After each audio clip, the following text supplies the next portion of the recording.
AP ప్రజలకు వాతావరణ శాఖ మరోసారి వర్ష సూచన జారీ చేసింది. నైరుతి రుతుపవనాలు సోమవారం నాటికి ఆంధ్రప్రదేశ్ అంతటా విస్తరిస్తాయని, వీటి ప్రభావంతో కొన్ని ప్రాంతాల్లో ఉరుములతో కూడిన వర్షాలు కురవనుండగా మరికొన్ని చోట్ల ఎండల ప్రభావం చూపే అవకాశం ఉందని వాతావరణ శాఖ స్పష్టం చేసింది. మంగళవారం విజయనగరం, మన్యం, అల్లూరి, పోలవరం, కాకినాడ, కోనసీమ, తూర్పు గోదావరి, పశ్చిమ గోదావరి, ఏలూరు, నెల్లూరు జిల్లాల్లో అక్కడక్కడ పిడుగులతో కూడిన తేలికపాటి నుంచి మోస్తరు వర్షాలు కురిసేందుకు అవకాశం ఉందని వెల్లడించారు. కోస్తాంధ్ర, మిగతా జిల్లాలు, చిత్తూరు, తిరుపతి జిల్లాల్లో అక్కడక్కడ పిడుగులతో కూడిన తేలికపాటి నుంచి వర్షాలు కురిసే అవకాశం ఉందన్నారు.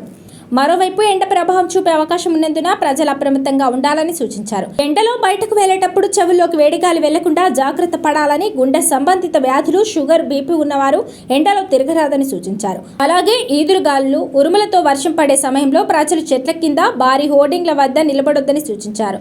వర్షపు గాలుల వల్ల ఎక్కడైనా విద్యుత్ వైర్లు తెగిపడి ఉంటే వాటిని గమనిస్తూ వీలైనంత దూరంగా ఉండాలన్నారు.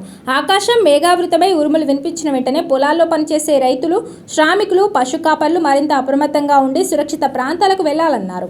ఇదిలా ఉండగా నైరుతి రుతుపవనాలు ప్రభావంతో ఇటు తెలంగాణలోనూ మంగళ, బుధవారాల్లో కొన్ని ప్రాంతాలు వర్షాలు కురిసే అవకాశం ఉందని వాతావరణ శాఖ పేర్కొంది.